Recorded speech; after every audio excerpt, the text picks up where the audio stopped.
Welcome back to Grammar Fundamentals for the SAT. This is Chapter 11, Lesson 92, our final lesson. When do you spell a number out, and when do you write the figure? Today, numbers and numerals.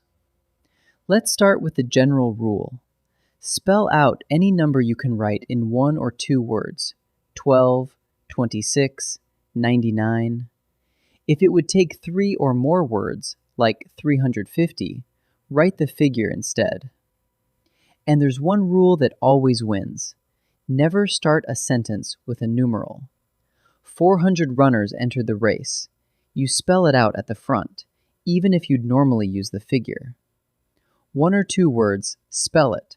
Opening a sentence, always spell it. Some numbers always take numerals, the figures. Use numerals for large numbers paired with a word of amount, 2.8 million miles. Use them for decimals and percentages, 1.6, 30%. Use them for dollars and cents amounts, $9.95. For dates, April 17, 1991. For exact times, 9:15 a.m. And for addresses above 10 and room numbers, room 2173. These precise technical numbers are clearer as figures, so write the numeral. Here's a rule students forget. When two related numbers appear in the same sentence, and one of them must be a numeral, write the other as a numeral too, for consistency. You wouldn't write the shorter buildings are 50 feet high, dwarfed by ones as tall as 450 feet. Mixing the word 50 with the figure 450 looks off. Make them match, 50 feet and 450 feet. If one related number is a numeral, they all become numerals. One more pair of cases, centuries and decades. When you name a decade in words, spell it out. The roaring 20s, the gay 90s. But when the century and decade are written together as a single unit, use numerals with an S. The 1930s, the 1970s, no apostrophe before that S. So, words when it's just the decade by name, figures plus S when the full year group is meant. Let's practice.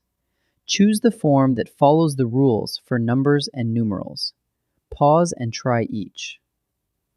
The sun is about 93 million miles away.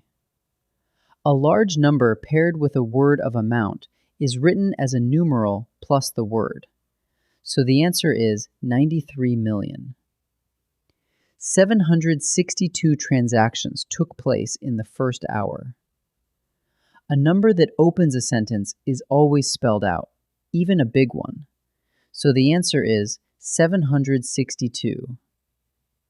The shorter buildings are only 50 feet high, dwarfed by ones as tall as 450 feet. Because the related number 450 is a numeral, 50 must be a numeral too. So the answer is 50 feet. Three more. Watch for percentages, decades, and numbers that can be written in just two words. Pause and try each. Only 26% of the students have cable. Percentages are written as numerals, so the answer is 26%. People call the 1970s the me decade. A century and decade expressed together as one unit use numerals plus S. So the answer is 1970s. You won $5,000 in the lottery? This amount can be written in just two words, so you spell it out. So the answer is $5,000. Let's wrap up our final lesson. Spell out numbers you can write in one or two words, and always spell out a number that opens a sentence.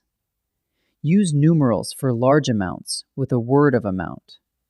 For decimals and percentages, for money, dates, exact times, high addresses, and room numbers. Keep related numbers consistent and spell out a decade named in words, while using numerals plus S for a unit like the 1930s.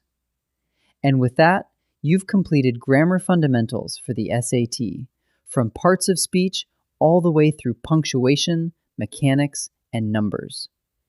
You now have the full toolkit the SAT rewards. Be proud of the work you've put in.